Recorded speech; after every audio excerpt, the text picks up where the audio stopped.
Okay, start करते हैं world map. और वर्ल्ड मैप में हम लोग पढ़ेंगे साइक्लोन और उसके टाइप। साइक्लोन के बारे में मैंने थियरी में सारा चीज पढ़ा चुका हूँ कि साइक्लोन कैसे जनरेट होता है। Cyclone and it's type.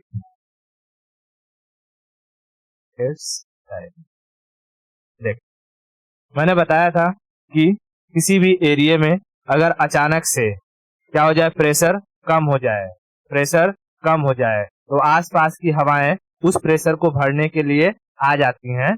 और फेरल के नियम के अनुसार, अकॉर्डिंग टू द फेरल्स लॉ, अगर ये हवाएं नॉर्दर्न हेमिस्फीयर में है तो ये अपने राइट डायरेक्शन में मूव करने लगती हैं। यानी कि ये इसका लेफ्ट और right, left right, left right, left right, यानी कि ये वाला जो हवा है ये सीधे न जाकर के अपने राइट डायरेक्शन में ऐसे मूव कर जाएगा, ये ऐसे मूव कर जाएगा, ये ऐसे मूव कर जाएगा और ये ऐसे मूव कर जाएगा। और ये एक सर्कुलर पाथ ट्रेस करेंगे जिसकी वजह से क्या जनरेट हो जाएगा, साइक्लोन जनरेट हो जाएगा। और यही चीज अगर सदर्न हेमिस्फीयर में रहती तो सदर्न हेमिस्फीयर में अकॉर्डिंग टू फेरल्स लॉ ये आने वाली हवाएं अपने लेफ्ट डायरेक्शन में मूव कर जाती हैं। और लेफ्ट डायरेक्शन में अगर मूव करेंगी तो देख कैसा क्रिएट होता है, बीच में होगा लो प्रेशर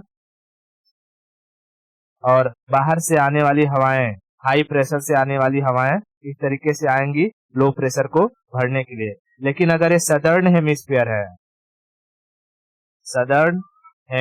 है तो सदर्न हेमिस्फीयर में अकॉर्डिंग टू फेरल्स लॉ ये हवाएं कौन से डायरेक्शन में मूव करने लगेंगी, अपने लेफ्ट डायरेक्शन में, अपने लेफ्ट डायरेक्शन में। तो लेफ्ट में यानी ये ऐसे मूव करेगा, ये ऐसे मूव करेगा, ये ऐसे मूव करेगा और ये ऐसे मूव करेगा।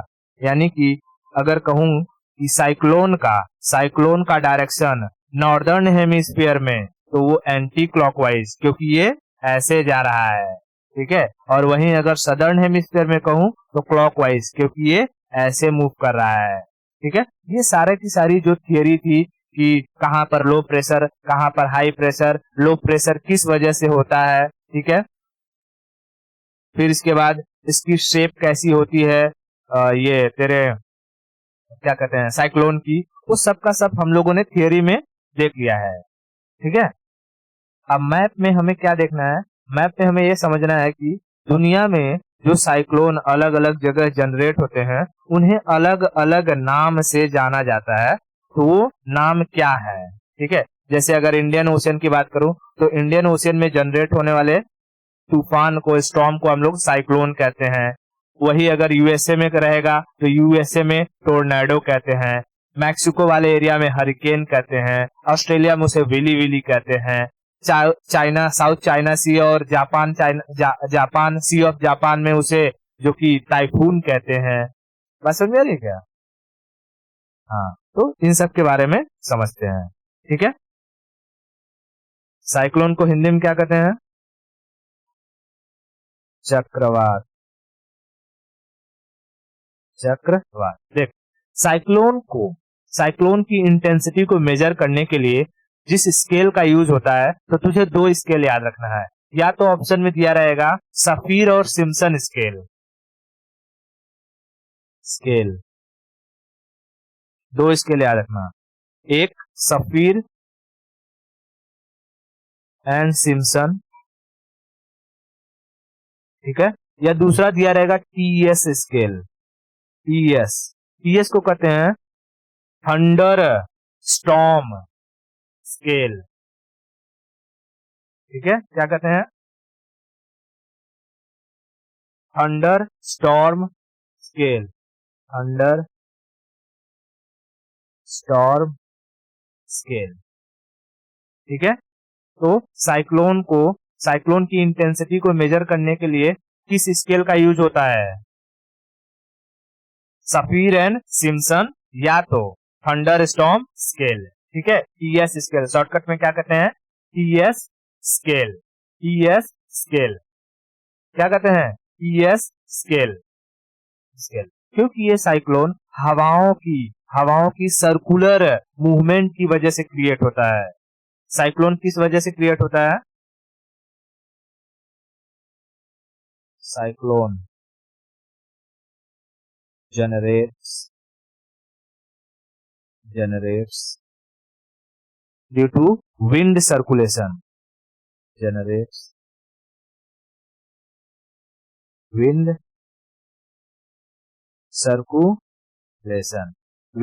circulation, इसलिए कहेगा कि हवाओं की जो स्पीड होती है, विंड की स्पीड को मेजरमेंट करने के लिए किस इंस्ट्रूमेंट का यूज होता है?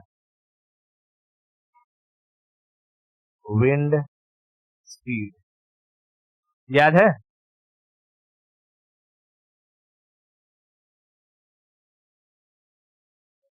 एनीमोमीटर, मैं दिखाता हूं, तूने मूवी वगैरह में कई बार देखा होगा एनीमोमीटर को। अच्छा, परमाणु मूवी देखा है? तो उसमें देख, वो लोग हवा की स्पीड देखते हैं जो छक छक छक छक नाचते रहता है, ये वाला है ना, इसे कहते हैं एनीमोमीटर। ये हवाओं की स्पीड को बताता है कि कितनी तेजी से हवा और कौन से डायरेक्शन में फ्लो कर रही है। बात समझ में आ रहा है? हाँ, तो हवाओं की स्पीड और डायरेक्शन को पता करने के लिए किस इंस्ट्रूमेंट का यूज होता है? एनीमोमीटर। और साइक्लोन की इंटेंसिटी को मेजर करने के लिए कौन से स्केल का यूज होता है?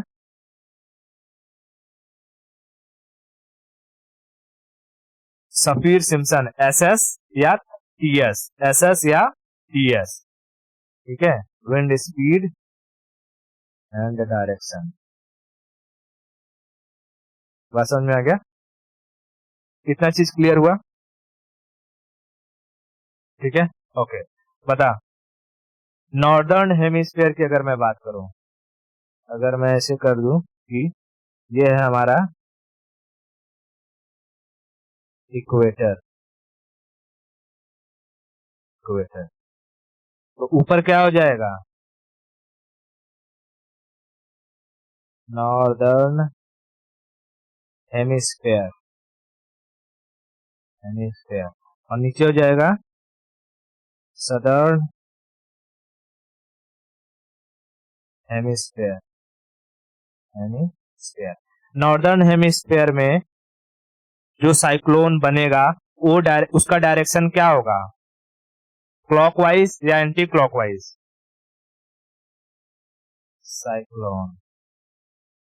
साइक्लोन का जो डायरेक्शन होगा वो एंटी क्लॉकवाइज होगा, एंटी क्लॉकवाइज। और सदर्न हेमिस्फीयर में डायरेक्शन होगा वो क्लॉकवाइज,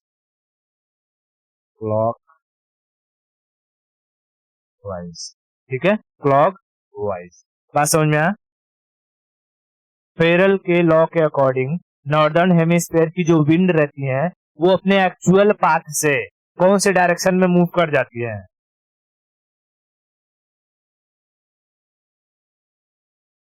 राइट डायरेक्शन में, according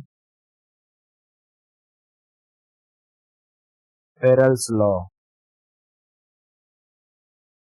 wind moves in right direction, ठीक है। और वहीं अगर हम सदर्न हेमिस्फीयर की बात करें तो विंड मूव्स लेफ्ट डायरेक्शन,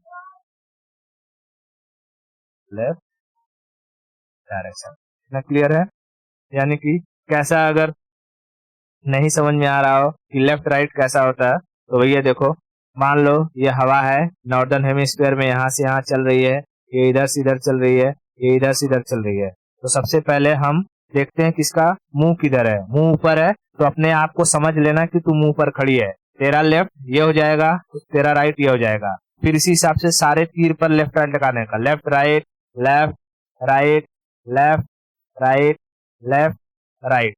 और क्या कर देने का कि हवाओं को अगर नॉर्दर्न हेमिस्फीयर में है तो वो अपने राइट डायरेक्शन में मूव करेगी, यानी ये हवा सीधे न जा करके ऐसे राइट में मुड़ जाएगी, ये हवा सीधे न जा करके ऐसे राइट में मुड़ जाएगी, ये हवा सीधे न जा करके ऐसे राइट में मुड़ जाएगी, और ये हवा सीधे न जा करके ऐसे राइट में मुड़ जाएगी। तो तू इनका अगर डायरेक्शन देखेगी तो डायरेक्शन कैसा आएगा, साइक्लोन बनेगा ये, और साइक्लोन का डायरेक्शन यहाँ से ये ऐसे है और घड़ी के उल्टी दिशा में है, इसलिए हम लोग इसे एंटी क्लॉकवाइज कहते हैं। ठीक है, और अगर वहीं मैं इधर की बात करूं तो मान लो यहाँ सदर्न हेमिस्फीयर में हवाएं चल रही हैं, और सदर्न हेमिस्फीयर में अकॉर्डिंग टू फेरल्स लॉ हवाएं कौन से डायरेक्शन में मूव करती हैं, लेफ्ट में। तो पहले लेफ्ट राइट कर लो, लेफ्ट राइट, और फिर इनको लेफ्ट डायरेक्शन में घुमा दो। ये हवा राइट इधर सीधे न जाकर के लेफ्ट में चली जाएगी, ये ऐसे लेफ्ट में चली जाएगी, ये ऐसे लेफ्ट में चली जाएगी, और ये ऐसे लेफ्ट में चली जाएगी। और अगर इनको हम इस साइक्लोन जनरेट होगा, इस साइक्लोन का मुंह ड्रॉ करेंगे तो कैसे जाएगा, ऐसे जाएगा, यानी ये क्लॉकवाइज डायरेक्शन में मूव कर रही है। बात समझ में आ गया? इतना तो मैंने बहुत आसानी से पहले ही बता दिया था। ठीक है, ओके, आगे बढ़े। तो ये साइक्लोन के बारे में जो थोड़ी मोड़ी इंफॉर्मेशन थी देना था कि किस इंस्ट्रूमेंट का यूज होता है हवाओं को मेजर करने के लिए, कौन सा स्केल होता है साइक्लोन की इंटेंसिटी मेजर करने के लिए। ठीक है, नॉर्दर्न हेमिस्फीयर में साइक्लोन का डायरेक्शन क्या होगा, हवाओं का डायरेक्शन क्या होगा, और सदर्न हेमिस्फीयर में साइक्लोन का डायरेक्शन क्या होगा, हवाओं का डायरेक्शन क्या होगा, ये सब बता दिया। क्या मुझे यहाँ ये बताने की जरूरत है कि साइक्लोन कैसे जनरेट होता है, साइक्लोन का शेप क्या होता है, साइक्लोन में कहाँ टेम्परेचर ज्यादा होता है, कहाँ कम होता है, प्रेशर कहाँ कम होता है, कहाँ ज्यादा होता है, वो सब मैप में बताऊं? नहीं, ये सब थियरी में हम लोग पढ़ चुके हैं। अब आते हैं सीधा समझते हैं कि दुनिया में देख, मेजरली मैंने बताया था कि ये जो ट्रॉपिक ऑफ कैंसर और ये ट्रॉपिक ऑफ कैप्रिकॉर्न है, कैप्रिकॉर्न, इन्हीं दो रेखाओं के बीच में मैक्सिमम साइक्लोन जनरेट होते हैं, मैक्सिमम साइक्लोन जनरेट होते हैं। क्या यहाँ पर साइक्लोन जनरेट होगा कि नहीं होगा? होगा, लेकिन उसकी इंटेंसिटी कम रहेगी। ठीक है, तो देख यहाँ पर जब अगर हम बात करते हैं तो हमारा जो इंडियन ओशियन है, ये वाला रीजन, ये वाला, इस रीजन में जो भी स्टॉर्म आता है, जो भी बवंडर आता है, उसे हम यहाँ क्या कहते हैं, साइक्लोन, इसे हम यहाँ साइक्लोन कहते हैं। इसी साइक्लोन को, इसी बवंडर को ऑस्ट्रेलिया वाले रीजन में क्या कहते हैं, विली विली।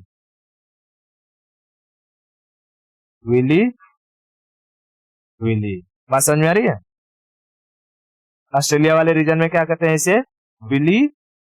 ठीक है, विली, ये पैसिफिक ओशियन का ये जो रीजन है, इधर सब जनरेट होता है तो उसे विली कहते हैं। ठीक है, उसके बाद अगर यही साइक्लोन इस यूएसए वाले रीजन में जनरेट होता है यहाँ पर, तो इसे यहाँ पर कहते हैं टोरनेडो।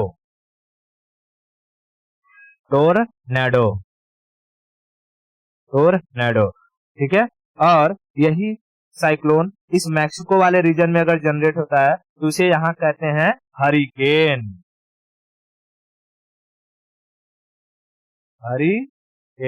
क्या कहते हैं, हरिकेन। मैक्सिको और कैरेबियन सी में जनरेट होने वाले साइक्लोन को क्या कहते हैं, हरिकेन। और यूएसए में, ऑस्ट्रेलिया में विली, ऑस्ट्रेलिया में विली। देख, ये जो साउथ चाइना सी है और सी ऑफ जापान में, इसे कहते हैं टाइफून। क्या कहते हैं, टाइफून। बात समझ में आई? तो क्या ये हरिकेन, टोर्नेडो, विली, टाइफून, ये सब कोई अलग चीज है? नहीं, सब क्या है, साइक्लोन के ही नाम है, सब साइक्लोन के ही नाम है। इतना क्लियर हुआ? अब देख, ये जो कहेगा कि सबसे खतरनाक इसमें क्या होता है, ये जो टोर्नेडो आता है ना, टोर्नेडो, ये बहुत ही खतरनाक होता है। ये जब टोर्नेडो जनरेट होता है ना, मैं दिखाता हूँ, टोर्नेडो जब जनरेट होता है तो ये बहुत ही भयंकर रूप लेता है, ठीक है। और यूएसए में भयंकर तबाही मचाता है। इसकी वजह से मैं इसको जरा सेट कर दूं।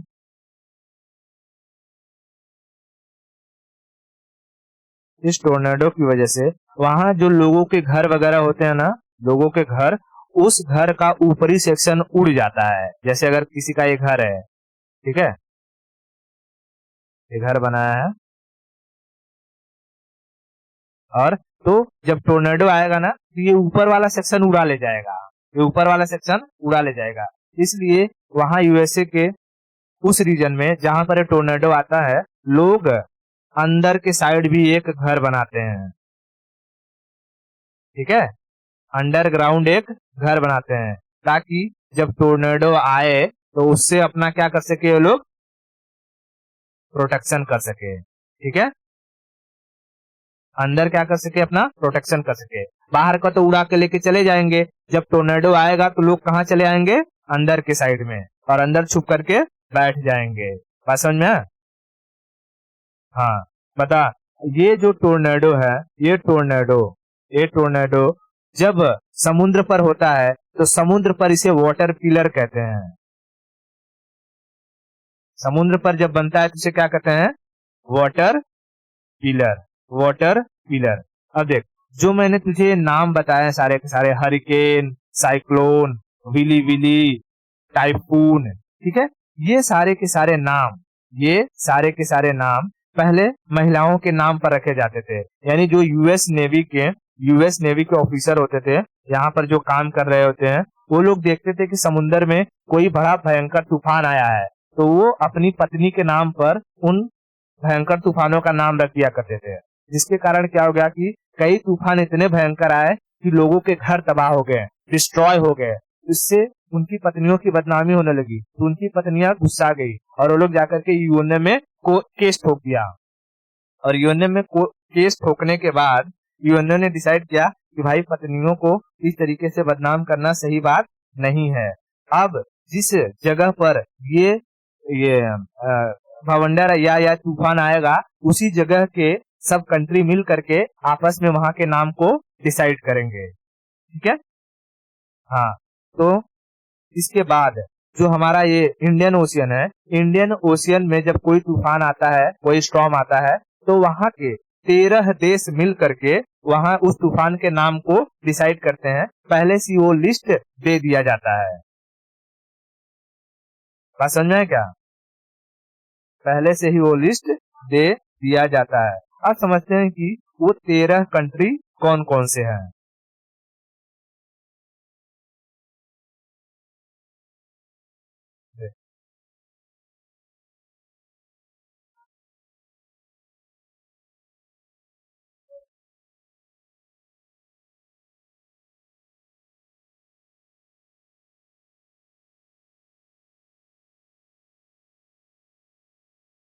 दिखाई दे रहा है ना?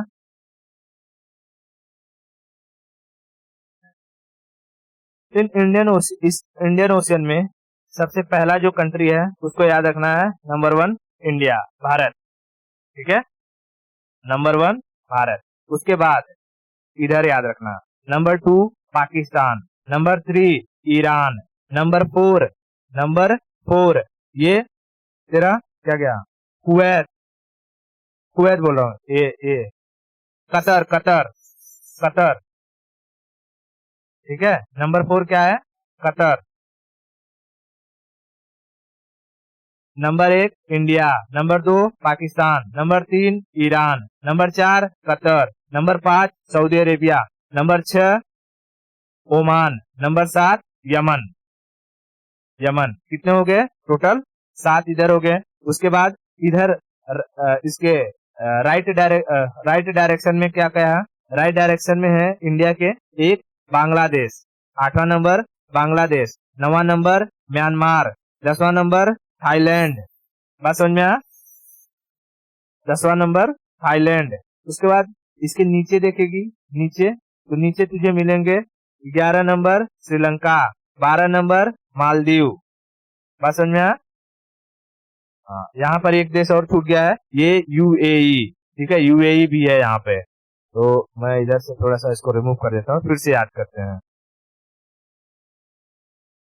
देख, पहले इंडिया, इंडिया के बाद दूसरा पाकिस्तान, तीसरा ईरान, चौथा कतर, पांचवा सऊदी अरेबिया, छठवां यूएई, सातवां ओमान, आठवां यमन, फिर नौवां बांग्लादेश, 10वां म्यांमार, 11वां थाईलैंड, 12वां श्रीलंका, 13वां मालदीव। बात समझ में आया? ये 13 देश कौन कौन से हैं? India, Pakistan, Iran, Qatar, UAE, Saudi Arabia, Oman और यमन। उसके बाद राइट डायरेक्शन में बांग्लादेश, म्यांमार, थाईलैंड, फिर नीचे श्रीलंका और मालदीव। अब देख, इन सारे 13 देश अभी याद कर ले कौन कौन से, नहीं तो बाद में याद नहीं होगा। 13 देश, इंडिया के राइट में 8, लेफ्ट में 3 और नीचे 2। ठीक है, राइट में अगर देखेगी तो 1 2 3 4 5 6 7 राइट में, ठीक है, 3 लेफ्ट में, 2 नीचे, तो 7 3 10, 2 12 और एक इंडिया खुद 13। ठीक है, चल मैं नंबरिंग कर रहा हूं, तू नाम बताना। एक इंडिया, इंडिया के लेफ्ट में 5, देख, Pakistan 1, Pakistan 2, Iran 3, Qatar 4, Saudi Arabia 5, UAE 6, Oman 7, Yemen. ठीक है, उसके बाद लेफ्ट में 3, 1 बांग्लादेश, 2 म्यांमार, 3 थाईलैंड। ठीक है, उसके बाद नीचे 2, 1 श्रीलंका, दूसरा मालदीव। बात समझ में आया? कितने हो गए टोटल? 13। कौन कौन से?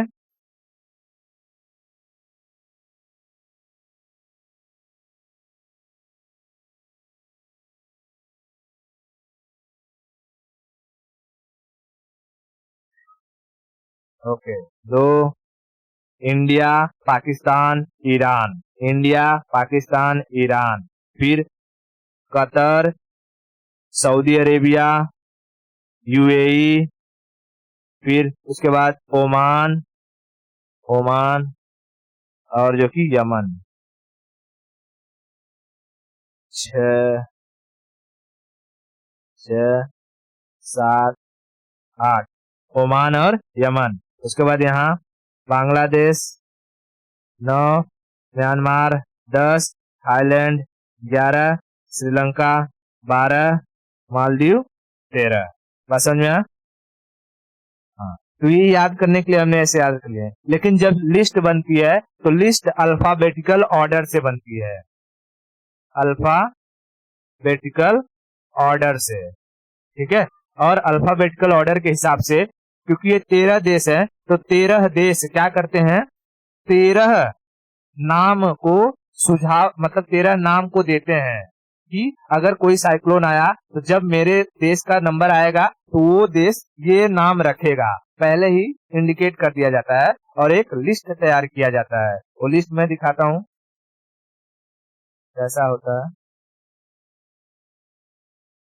देख, ये 2020 में तैयार किया गया लिस्ट है। ठीक है, 2020 में तैयार किया गया लिस्ट है। तो देख, इसमें जो सारे के सारे नाम है वो अल्फाबेटिकल ऑर्डर से है, BIIMMOPQSSTUY।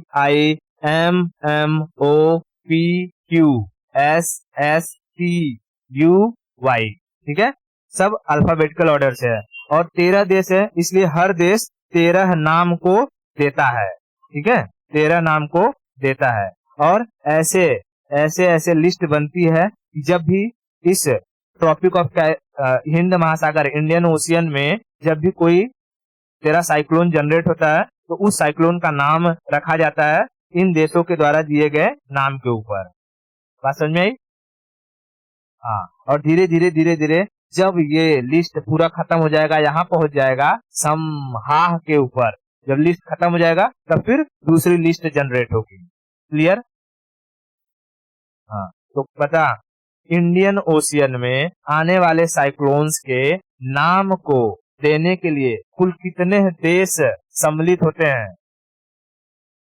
13 देश, 13 कंट्रीज।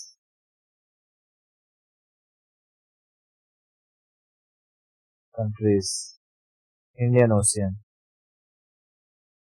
इंडियन ओशियन में। बात समझ में आ गया? ठीक है, अब मैं नंबरिंग करूंगा और मुझे बताना कि वहां पर साइक्लोन को क्या कहते हैं। ठीक है,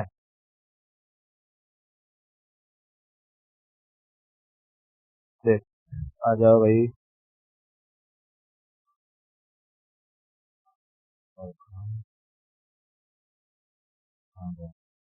ठीक है, मैं नंबरिंग दूंगा, बताना। 1 number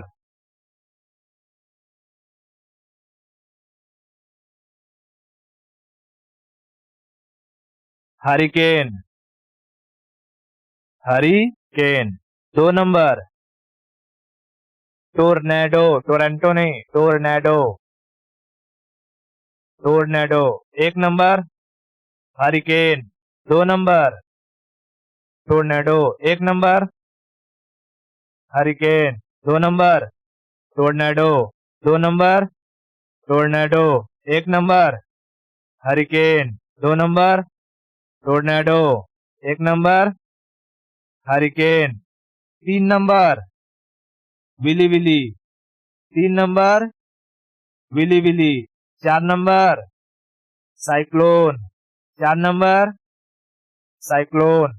5 number typhoon, 5 number typhoon. 1 number,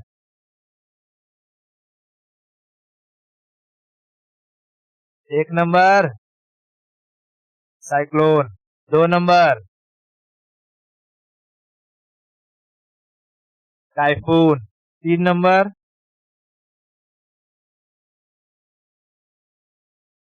hurricane. 4 number tornado. 5 number willy willy. ठीक है, मैं जो चीज रिमूव कर रहा हूं बताना वहां पर क्या होगा। ये यहाँ पर बता, हरिकेन। 4 number cyclone. 2 नंबर ये, और ये। अच्छा बता, इस जगह पर जो साइक्लोन जनरेट होगा उसकी डायरेक्शन क्या होगी? हाँ, अबे हवाओं की डायरेक्शन नहीं, साइक्लोन का डायरेक्शन एंटी क्लॉकवाइज, ऐसे। ठीक है, और यहाँ पर क्लॉकवाइज। अच्छा, यहाँ नॉर्दर्न हेमिस्फीयर में हवाओं का डायरेक्शन क्या होगा?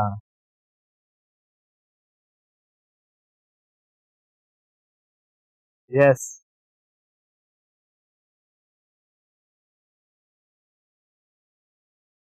अबे मैं ऐसे नहीं पूछ रहा हूँ नॉर्थ ईस्ट या नॉर्थ साउथ, ऐसे, ऐसे में लेफ्ट या राइट में। ठीक है, राइट डायरेक्शन में। बात समझ में आई? यानी ऐसे ऐसे मूव कर जाएंगी। ठीक है, और बता। अच्छा, मैं अगर पॉइंट पूछ रहा हूँ बताना इसके बीच में कौन सी हवा चलेगी। ठीक है, ये जो हवाएं हैं, ये, इन हवाओं को हम क्या कहते हैं? Trade wind. ठीक है, ट्रेड विंड का अगर तुझसे नॉर्दर्न हेमिस्फीयर में ट्रेड विंड का डायरेक्शन पूछूं तो क्या होगा? नॉर्दर्न हेमिस्फीयर में ट्रेड विंड का डायरेक्शन, अभी मैं तुझे क्या पूछ रहा हूँ, तू क्या बता रहे? नॉर्दर्न हेमिस्फीयर में ट्रेड विंड का डायरेक्शन नॉर्थ ईस्ट। ठीक है, और सदर्न हेमिस्फीयर में ट्रेड विंड का डायरेक्शन साउथ ईस्ट। हवाओं का नाम वो जिधर जा रही होती है उसके बेस पर रखते हैं कि कहां से आ रही होती है उसके बेस पर? जहां से आ रही होती है उसके बेस पर। ठीक है, इतना क्लियर हो गया? Okay, last question.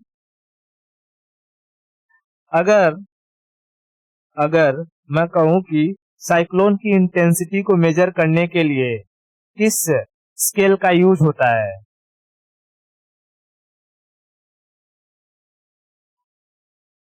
साइक्लोन की इंटेंसिटी को मेजर करने के लिए किस स्केल का यूज होता है? हाँ,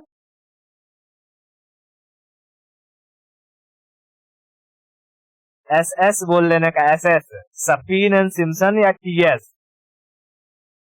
ठीक है, सफीन एंड सिम्पसन एंड, और या तो टीएस। टीएस का फुल फॉर्म क्या होता है? Thunder storm scale. Thunder storm scale. बोल, थंडर स्टॉर्म स्केल। हवाओं की डायरेक्शन और स्पीड को पता करने के लिए किस इंस्ट्रूमेंट का यूज किया जाता है? Which kind of instrument is used to detect the wind direction as well as the speed? Anemometer. Anemometer. इतना क्लियर हो गया? ठीक है, और यहाँ पर हमारे जो साइक्लोन का सेक्शन था वो खत्म होता है। इसके आगे की कहानी हम लोग नेक्स्ट लेक्चर में देखेंगे।